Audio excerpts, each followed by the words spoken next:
वो एक सक्रिय नेता तो थे ही, जुझारू नेता तो थे ही, साथ ही साथ वो मेरे गुरु भी रह चुके थे, क्योंकि उन्हीं की कृपा से आज मैं इतना आगे आई। इन्होंने जिस प्रकार देश के लिए घर छोड़ा, बच्चों को छोड़ा, हर चीज छोड़ा, शायद ही कोई किसी की याद भी कभी नहीं आती थी, क्योंकि ये सिर्फ अपने देश के लिए, अपने कार्य में एकदम डूब गए थे।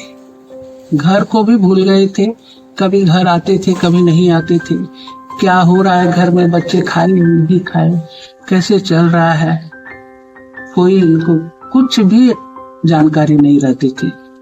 लेकिन एक बात ये पहले भी कह चुके थे, जो शादी के बाद मैं आंदोलन में जाऊंगा और आपको मैं पढ़ा लिखा के और अपने तैयार करके आपको रखूंगा, क्योंकि आपको ही सब कुछ देखना है, घर द्वार बच्चे, गांव, मेरा गांव भी है।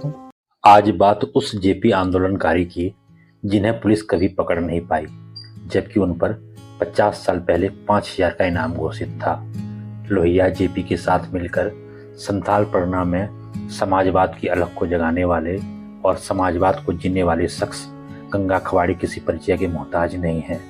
भले ही अब वे इस दुनिया में नहीं हैं, लेकिन देवघर में जब कभी भी 1974 के छात्र आंदोलन और 1975 के आपातकाल की बात आएगी तो गंगा खवाड़े का नाम सबसे पहले आएगा।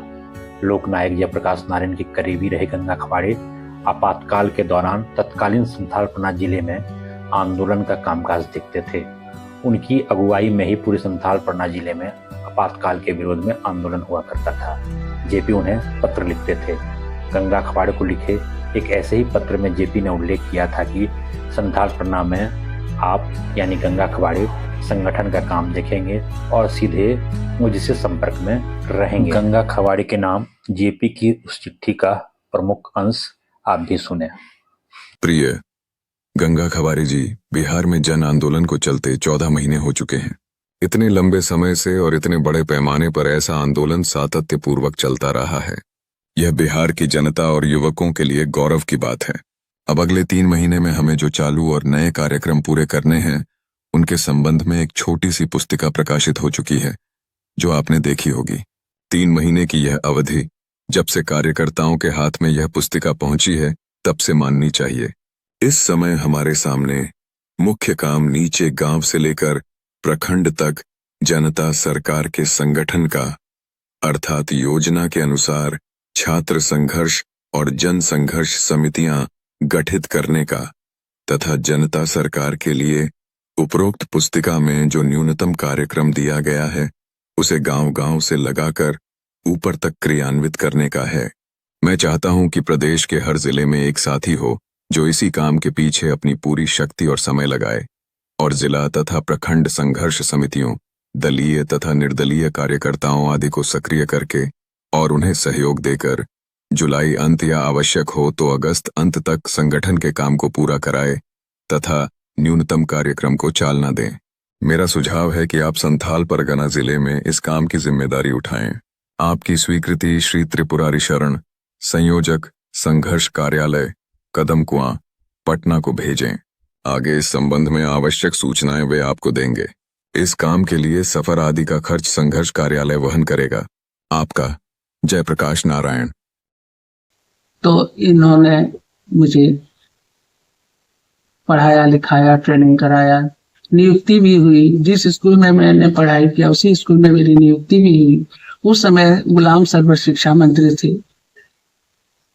उन्होंने हाथों हाथ नियुक्ति पत्र दिया और मैं फिर अपना घर संभालने लगी।